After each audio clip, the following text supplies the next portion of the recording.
Therefore, I have determined that it is time to officially recognize Jerusalem as the capital of Israel. Damn it. While previous This is why doing a live show is not safe. Hold on, guys. I'll start over. is in, after more than 2 decades, that it is time to officially recognize Jerusalem as the capital of Israel.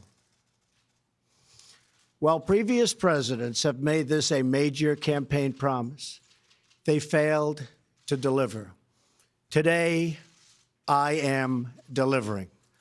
I've judged this course of action to be in the best interests of the United States of America and the pursuit of peace between Israel and the Palestinians.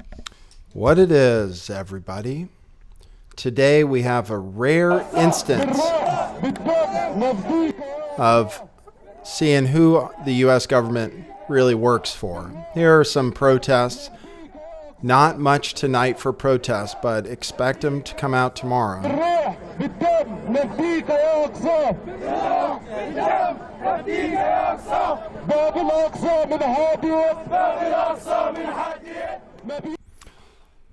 Okay, so you heard there was news today. I covered it yesterday too. What I'm going to give you right now is history of exactly where this came from, so you have all the facts so you can deliver them to your loved ones.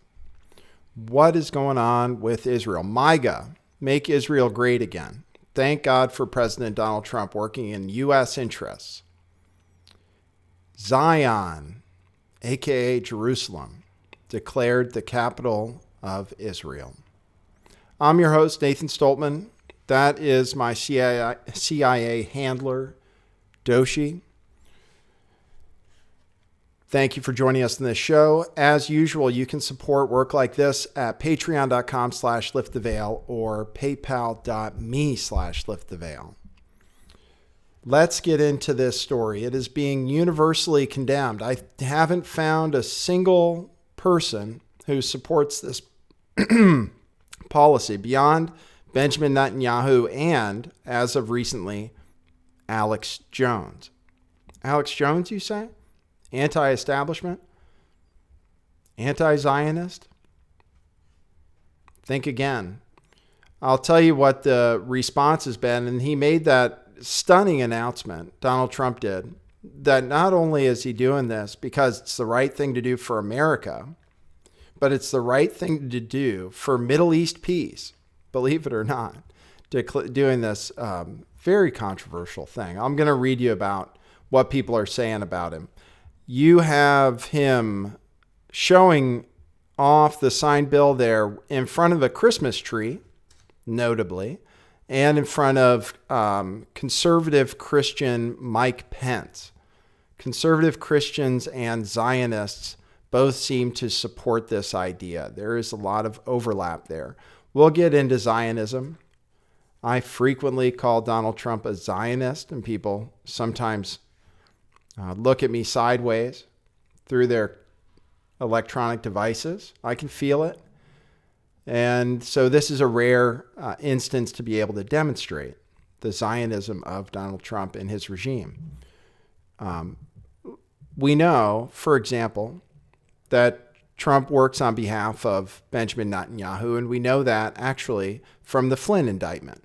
The Flynn indictment, which lays out that senior administration official, most likely Jared Kushner, told Flynn to reach out to world leaders to vote against or stall a UN resolution condemning the illegal Israeli settlements in Palestine or Palestinian territory, working on behalf of Benjamin Netanyahu, most likely Jared Kushner.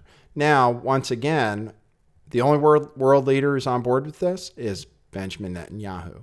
I'll give you the connection directly to Zionism. I'll tell you what people are saying about it. First, I was covering it yesterday. This is what people were saying in advance of Donald Trump doing this. He announced it ahead of time. And for a moment, there was some question whether he would do it. Some news outlets reported that he was chickening out. I woke up this morning, and when I saw the news, I was surprised he didn't chicken out. I'm surprised he went forward with it. He spoke with Palestinian Authority President Mahmoud Abbas on Tuesday about his intention to move the U.S. Embassy from Tel Aviv to Jerusalem. And Abbas, through his spokesman, said that would have, he warned of the, quote, gravity of the consequences for the peace process and security and stability in the region and world. He went on to say that relocating the U.S. Embassy in Israel to Jerusalem, quote, totally destroys any chance that he can play a role as an honest broker. He also spoke with Jordanian King Abdullah about his intention to move the embassy. And through his spokesman, quote, His Majesty warned during the phone call of the danger of making any decision outside of the framework of the comprehensive solution that realizes the establishment of a Palestinian state with East Jerusalem as its capital, unquote. He also spoke with Egyptian President al-Sisi. He warned of, quote, taking measures that would undermine the chances of peace in the Middle East, unquote. Today, after the announcement, you have the UN Secretary General opposing what Donald Trump announced today, saying that it would create an opportunity for extremists. UN Secretary General Antonio Guterres opposed, quote, any unilateral measures that would jeopardize the prospect of peace for Israelis and Palestinians. But Donald Trump says it's forwards peace. Donald Trump says this is what's good for peace, actually. We'll talk about the history of moving that embassy. That same Secretary General said, quote, in this moment of great anxiety, I want to make it clear there is no alternative to the two-state solution. There is no plan B, unquote. Pope Francis chimed in, quote, I cannot keep quiet about my deep worry about the situation which has been created in the last few days. He hopes that wisdom and prudence prevail in order to avoid adding new elements of tension to a global panorama that is already convulsed and marked by so many cruel conflicts, unquote. That's the Pope, the UN Secretary General, the President of the Palestinian Authority, and you have King Abdullah of Jordan, and add to that our staunch ally, typically Saudi Arabia, and King Salman telling Trump by telephone that a change to Jerusalem's status would escalate regional tension. Donald Trump was moving forward on a 1995 bill to relocate the U.S. Embassy to Jerusalem. But first, let me give you a little history on Jerusalem from Al Jazeera's point of view. Israel illegally occupied Palestinian territories in the 1967 war, including East Jerusalem, in defiance of the international community, and wasted no time in declaring the city as its, quote, eternal, undivided, unquote, capital. It went on to annex East Jerusalem without any international recognition of that being legal, because of it being an illegal occupation. Since then, Israel used their annexation to say that it is the capital of Israel. They passed the Jerusalem Law in 1980, and here's what it says they've done since then.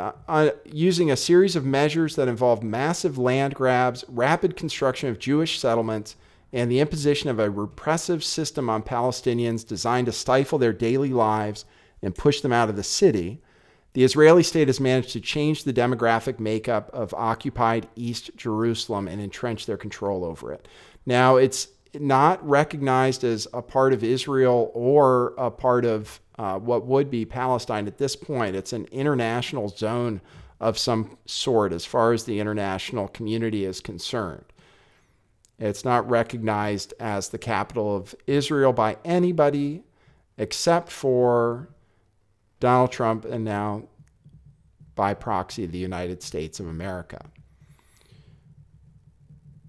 Today, 86% of East Jerusalem is under direct control of the Israeli authorities and Jewish settlers. Around 200,000 settlers live in settlements that have been mostly built either entirely or partially on private Palestinian property. Although, based on the law of the West Bank, a state is only allowed to expropriate private land for public Palestinian needs. However, to confiscate private land for building Jewish-only settlement roads, connecting them with one another, they've used that law, which is to be able to expropriate private land for public Palestinian needs. They've used that law to confiscate private land for building Jewish-only settlement roads, connecting them with one another and to Israel. There's a separation wall that snakes its way through the West Bank. More than 140,000 residents living in Jerusalem neighborhoods are disconnected from the rest of the city as a result of those walls. And they suffer a severe lack of basic resources and infrastructure. There's also something called the Greater Jerusalem Bill, which would see the addition of 140,000 Jewish Israelis who live in settlements added to the population of Jerusalem to ensure a Jewish majority in the city. That's the reporting from Al Jazeera. An illegal occupation. And now their idea is for it to be undivided. That's what they're looking for, the undivided capital of Israel. And as far as they're concerned, they captured it from the bad guys in 1967 and reunited it. AIPAC, America's pro-Israel lobby. What do they have to say about Jerusalem? They say Jerusalem is the capital of Israel. Their history of it is that they say Israel reunified Jerusalem in 1967 and granted all religions access to holy sites. In 1948, this is Israel's history of what happened. In 1948, following Israel's declaration of independence, Arabs invaded Israel to destroy the reborn state. While Israel emerged from the war victorious, the Jordanian army did manage to hold the eastern portion of Jerusalem, including the Old City, forbidding Jews from accessing their holy sites for the first time in over a millennium. During the 1967 Six-Day War, Israel captured Jerusalem and the city was reunited. The Jewish state immediately abolished restrictions on access to the city, allowing people from all faiths to worship at their holy places. Much prettier picture of what happened. Now, Donald Trump is fulfilling a 1995 law called the Jerusalem Embassy Act of 1995. Let me just tell you, Jerusalem is also known as Zion. So let me tell you the importance to Zionists. I've gone over this on my show a few times, but I'll do it because we're just talking about that today. This is from a lecture by Alec Isaacs. The website is the Jewish Agency for Israel, jewishagency.org. For most Zionists, the very fact that Jerusalem became the capital of Israel was symbolic of the reinstatement of the people of Israel to the land of Israel. Zionism, though a modern movement, sought to bring about the revival of the Jewish people by restoring the national institutions of antiquity. Among these, Jewish sovereignty in Jerusalem was perhaps the most important. The centrality of Jerusalem is reflected in the movement's name, Zionism, which literally means Jerusalemism. And this idea is echoed in the words of the national anthem. The Hatikvah expresses the aspiration of the Jewish people to once again, quote, be a free people in our own land, the land of Zion, Jerusalem, unquote.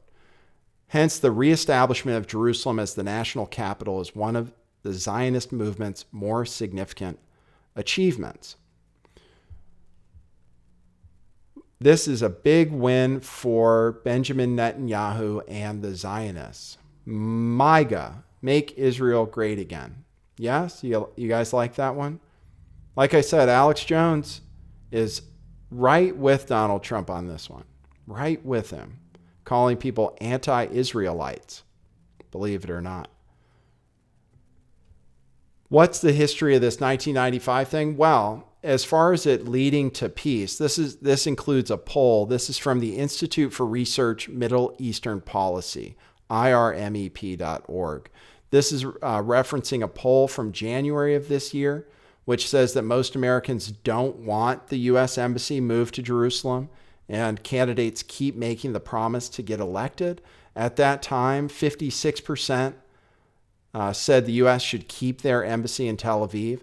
No other country has moved their embassy there so as not to inflame tensions and not go against international law, international norms. Here this says, Israel's policy since its founding in 1948 has been to locate foreign embassies in Jerusalem rather than Tel Aviv. However, the original 1947 UN agreement partitioning Palestine into Arab and Jewish states required that Jerusalem be internationalized. And then Israel's U.S. lobby began laying the groundwork for moving the U.S. Embassy. First, in 1979, the Zionist Organization of America submitted a petition with over 100,000 signatures to Jimmy Carter, who had campaigned for that, asking him to withdraw from the UN agreement and relocate the embassy, which Carter refused.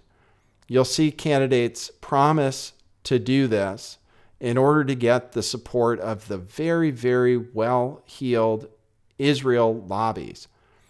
In 1984, the American Israel Public Affairs Committee, AIPAC, and the Anti-Defamation League worked with Christian organizations such as the Moral Majority, and they provided testimony in support of moving the embassy.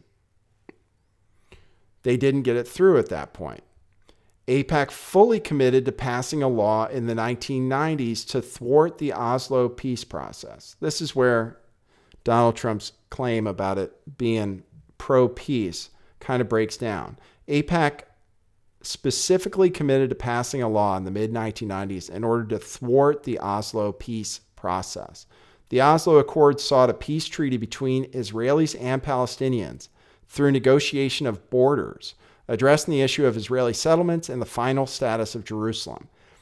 AIPAC was determined to create new facts on the ground by predetermining the outcome, stating it was, quote, imperative to establish the U.S. conviction that realistic negotiations must be premised on the principle that Jerusalem is the capital of Israel and must remain united. They decided to push that agenda. They would go after Senator Robert Dole, who was running for president at the time against Bill Clinton. Even though Dole had been conservative on U.S. policy to Israel, saying that they shouldn't move the embassy, in 1995, as a candidate against Bill Clinton, he decided he could use the Israel lobby support. So, as senator, he went ahead and sponsored a bill to move the embassy, co-sponsored by Republican Senator John Kyle. Then he proclaimed, quote, in my view, the United States does not have to wait for the end of final status talks to begin the process of moving the U.S. Embassy to Jerusalem, unquote. Delaware Senator Joe Biden was also a staunch supporter. Say, if I were a Jew, I'd be a Zionist. I am a Zionist. You don't have to be a Jew to be a Zionist. Delaware Senator Joe Biden, also a Zionist. The bill was mostly written by the Zionist Organization of America, and they tried to make sure it wouldn't be challenged on constitutional separation of powers grounds. What they did was they demanded that $100 million of U.S. State Department's acquisition and maintenance of buildings abroad budget prioritize Jerusalem embassy construction. Under the act, no further State Department overseas building funding for any project would be authorized until the State Department certified the embassy was open by May 31st, 1999 at the latest. $100 million to build the embassy in Jerusalem, and nothing else could be built in the meantime. However, in order to try to keep it constitutional, they said they put in a waiver that said the president could waive the act every 6 months on national security grounds. Now, when the bill finally went through, Bill Clinton was president. He didn't sign the bill. He threatened to veto it, but he just let it become law without signing it. You can see some of the people who have supported and campaigned in favor of moving the U.S. Embassy from Tel Aviv to Jerusalem. Joe Biden, Jimmy Carter, Bill Clinton, Hillary Clinton, Michael Dukakis, John Kerry, and in the Republican Party, George W. Bush, Ted Cruz, Bob Dole, Gerald Ford, John McCain, Mitt Romney, Marco Rubio, and Donald Trump. All sucking at the teat of the Israel lobbies, which don't have to register as foreign agents, actually. They don't have to register as foreign lobbyists. A big win for Zionism today.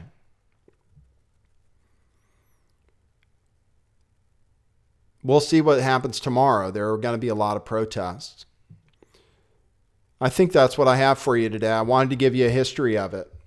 As a reminder, I have an online store. You don't have to just give money and not get anything. You can also express your support for Lift the Veil with t-shirts, mugs, stickers. That's at lifttheveil411.com. Stickers are great, easy, cheap, ship, very good quality.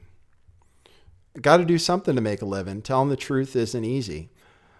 Thank you for joining me on this show. Tomorrow, please join me for a solutions-focused show where I invite a lot of other YouTube channels on to come and talk to me about changing the world for a better place and what we think the biggest problems are facing us. Zionism might be one of them. Make America great again? I don't know. You have to decide what you think of Donald Trump and his Israel policy. Okay, that's what it is.